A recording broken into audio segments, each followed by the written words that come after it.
Assalamu alaikum wa rahmatullahi wa barakatuh. Dear learners, I do expect that all of you are fit and fine by the grace of Allah. Alhamdulillah, I'm fine by His grace.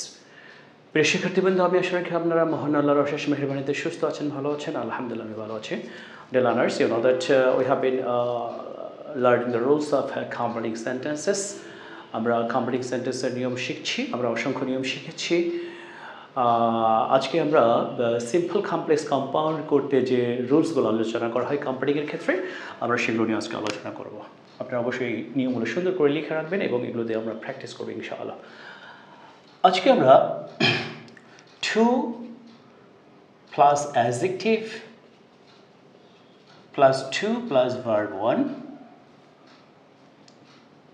এই সেন্টেন্সগুলো সিম্পলে ব্যবহৃত হয়। Too plus adjective, to plus verb. এখানে অ্যাডজেক্টিভটা সাধারণত নেতিবাচক adjective থাকে। আমরা লিখতে পারি the man is too weak. অর্থ হচ্ছে লোকটা এত দুর্বল যে টু ওয়াক, হাঁটতে পারে না। এর অর্থ কি লোকটি এত দুর্বল যে হাঁটতে পারে না। আবার লিখলাম যে আই ওয়াজ টু বিজি, আমি এত ব্যস্ত ছিলাম যে। আমাদের নিয়ম হচ্ছে টু এর পরে অ্যাডজেক্টিভ বসবে, তারপর টু এর পরে ভার্ব বসবে। আমরা লিখলাম যে টু অ্যাটেন্ড দ্য মিটিং। এর অর্থ কি আমি এত ব্যস্ত ছিলাম যে সভায় উপস্থিত থাকতে পারিনি। ওকে, আমরা লিখলাম যে the woman was too poor to buy fruits. আমাদের নিয়ম হচ্ছে টু এর পরে অ্যাডজেক্টিভ বসবে, তারপর টু এর পরে একটা ভার্ব বসবে। সাধারণত অ্যাডজেক্টিভটা নেতিবাচক হয়। আমরা লিখছি যে মহিলাটি এত গরিব ছিল যে তিনি খাবার কিনতে পারেননি। ওকে, he was too tired to move an inch. He is too ignorant to write his name.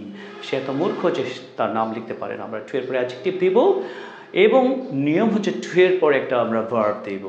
আমরা এটাও লিখতে পারি, লিখলাম যে the sum was too hard to solve. অর্থ কি অঙ্কটি এত কঠিন ছিল যে সমাধান করা যায়নি। তাহলে টু এর পরে আমরা যে অ্যাডজেক্টিভ থাকবে, আমরা তারপরে টু এর পরে আমরা ভার্ব দিয়ে সেন্টেন্সটাকে আমরা কমপ্লিট করব। তো এখানে এই যে টু প্লাস অ্যাডজেক্টিভের মধ্যে আমরা আরেকটা নিয়ম আছে, যদি too plus adjective plus for plus object plus to plus V one. আমরা সাধারণত জানি যে টু প্লাস অ্যাডজেক্টিভ হয়, তারপর টু এর পরে ভার্ব ওয়ান হয়। এটাও সিম্পল সেন্টেন্স। এখানে ফর থাকবে, ফরের পরে আমাদেরকে একটা অবজেক্টিভ কেস দিতে হবে। মি হতে পারে, হিম হতে পারে, হার হতে পারে, দেম হতে পারে, আস হতে পারে, কারো নাম হতে পারে।